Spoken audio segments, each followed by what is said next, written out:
Hello, everyone, and welcome to the Kauai County Council Roundup. We're covering yesterday's council meeting, September 24th. Short agenda. I am Council Chair Mel Rapozo, along with Council Member Aro Kanashiro, and thank you again to Ho'ike for allowing us to come in every week to recap our meetings. We had 3 grant requests. First one was for $100,000, and this is from the opioid settlement fund at the state, and that will be used for basically coordination and personnel costs in the prosecutor's office that manages that fund, and basically for their prevention programs support. So awesome program, and we appreciate, again, whenever we can get money from the state or the feds, takes the burden off of the county. Right after that, we had another about $134,000 grant request, and this is coming from the federal government for impaired driving programs, and this will be handled by the prosecutor's office as well.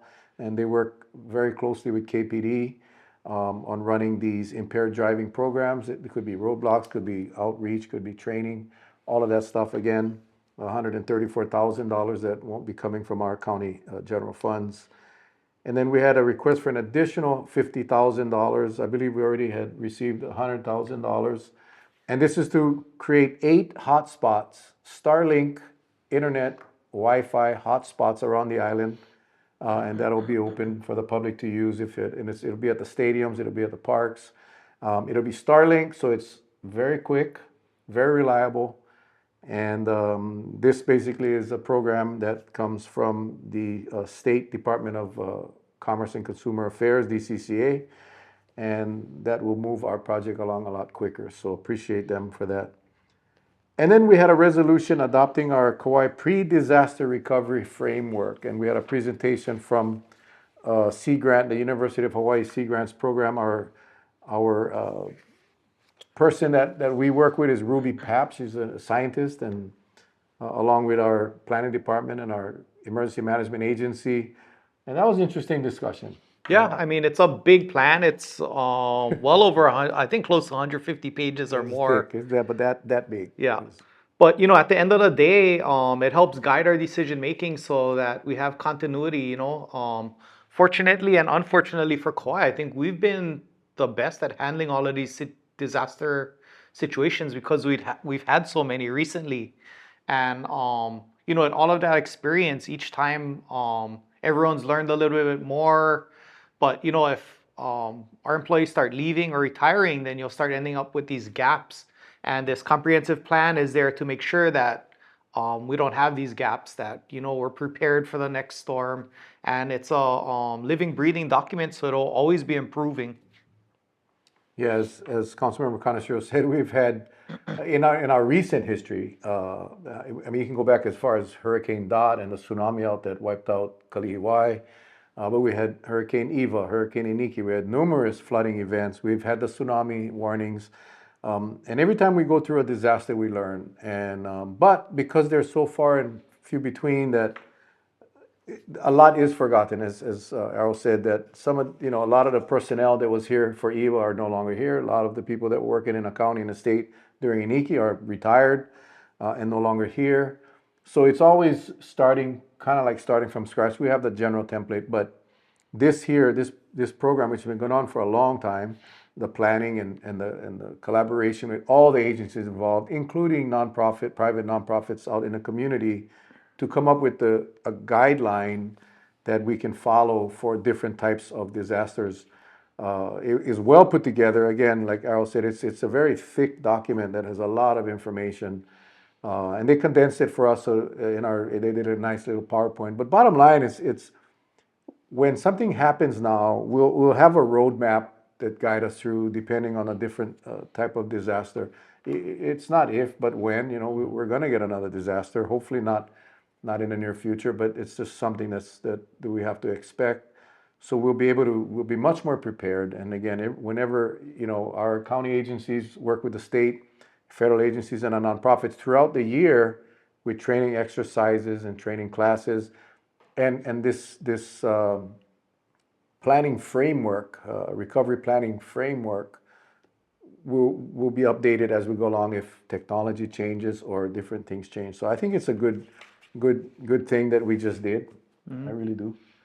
Errol, you quite familiar. You live in that Kolo area. You've been through several floods, and it gets hectic. You know, during the tsunami warning, that was my first time I was able to sit in the EOC, the Emergency Operating Center, for the duration of that event. And I got to tell you, I'm very impressed with our Kauai Emergency Management Agency and their call out list. That room is filled with experts and a lot of moving parts and a lot of coordination that goes into place. So this will just help put everything together and that we can replicate whenever we need to. Simplifies it. You know, I looked through it briefly. There were just template letters, to inform the public.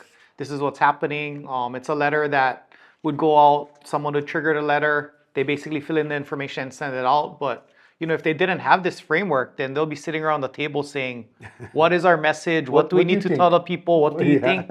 And every time we get a disaster, it may be different or what, but this sets a template as far as like, hey, this is the template letter that you send out if you do trigger this type of warning, and it just helps make everything a lot more simplified, especially in a hectic time. And the plan, it's not only a pre-plan, but it's also a plan for within days of whatever emergency we have, within weeks and months of the emergency, and within months and years of the emergency. So it looks at the entire life cycle of an emergency. Including the preparedness phase, yeah. So a lot of what's in that document is the preparedness and how do we get prepared as a county? How do we get prepared in educating the public to be ready for these disasters? And then there's the short-term, intermediate, and long-term plans. And so within the first days and weeks, we're really in the response. We're responding to the disaster. And then, after a few months, we get into the recovery phase. And all of that is contained in this plan. And we did have a consultant, Tetra Tech, that helped us put this together and utilizing the national standards. And again, tweaking it because obviously we are not in the continent. We are an island, so we are limited by resources. We're limited by geography. So the fact that we can tap into the national resources and incorporate that into our plan is very helpful. But that's kind of that. That was it. That was the end of the day, man. It was a short meeting. Quick meeting. So we appreciate we appreciate you guys always tuning in. Again, we're here at the Ho'ike Studios, and if you don't know, Ho'ike does have a YouTube channel.